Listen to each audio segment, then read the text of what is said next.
I'm Liv, your emotionally exhausted, chronically online host. And every week we talk about life, relationships, internet chaos, bad decisions, awkward moments, and all the things that spiral way faster than they should. Welcome to This Escalated Quickly.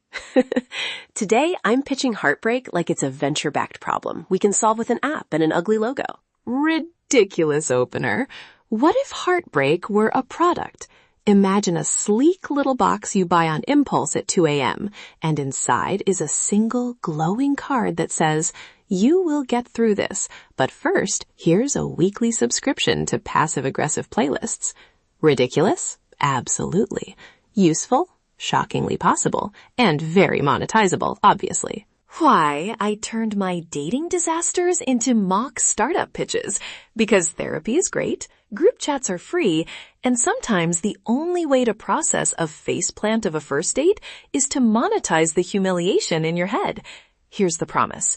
Over the next 10 minutes, I will make you laugh, confess things that are embarrassingly specific but anonymized, and leave you with one weirdly practical takeaway you can use next time your date does something that triggers your internal red flag siren. Rules of the game? Each disaster becomes a product pitch. I will anonymize names, exaggerate for comic effect, and always punch up at myself first. The format is name of the terrible idea, a quick demo, usually me doing the live reenactment voice, and then the features, the pricing tier, and the emotional ROI.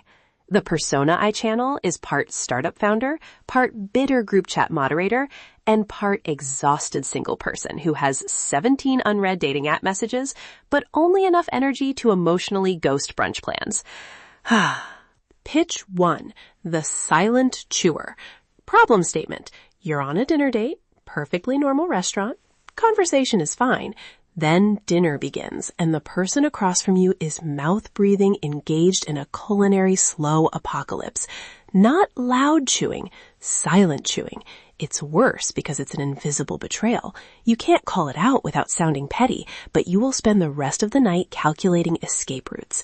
Picture me, mid-bite, smiling through lips that are slowly learning how to vibrate with terror.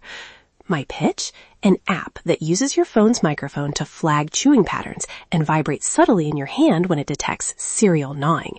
Features include discreet nudge, a single buzz so you can casually touch your face and make them wonder if they have something on their cheek, shareable evidence, 2-second audio clips you can text to your friends with a caption like, "Tell me I'm not dying alone, am I?" and a premium tier called Exit Strategy, which auto-books you a ride home if chewing levels exceed a safe threshold. Price? Free download, $4.99 to unlock the shame-free exit. The reenactment. Me, smiling with the strength of 1,000 therapists, saying things like, "Oh wow, this sauce is interesting." Them, silent percussive chewing, eyes on their plate like it's not slowly committing an uncivilized murder. I excuse myself to the bathroom and spend 5 minutes practicing how to tell a story about potatoes without crying. Lesson. Some annoyances are not worth a future with someone who will eat your cereal like a wind instrument. Also, and I hate to say this, trust your tiny panic muscles. They exist for a reason. Pitch 2. Ghost scheduler. Problem?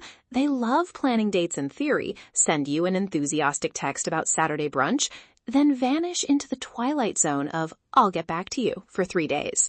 When they reappear, they act surprised you still remember you had plans and suggest you reschedule as if time is a boutique appointment. My subscription concept? Ghost-proof calendar, a shared scheduling app that requires confirmation steps and gives you a flakiness score for every person you add. Features? Calendar holds that expire if the other person doesn't confirm. A punt button that automatically offers 3 alternative dates spaced out, so you don't end up rearranging your life for someone whose availability only exists in their optimism. And an automated passive-aggressive follow-up message generator for when they finally reemerge. Hot take? Adulting means protecting your time. If someone treats your schedule like a suggestion box, move on. This isn't romance, it's logistics. Example escalation, they promise Friday, you block off the evening, then radio silence. You start to feel like you're waiting for a very passive apocalypse. Then, 2 hours before, they text, "Hey wow, crazy, Friday got away from me, oops, LOL," as if your calendar is a communal suggestion and not a plan you crafted around. The lesson: excuses are cheap. Consistent availability is a signal. Also, put a hard limit on how many times you reschedule. Your time is the only non-renewable resource here, unless you're inventing a startup to monetize procrastination, which, by the way, might actually be the next pitch. Hot take and confession. Here's the brutally honest part. Turning these into products is my way of protecting myself from doing what I used to do, which is stick around to see if they'll change. Spoiler, they usually don't.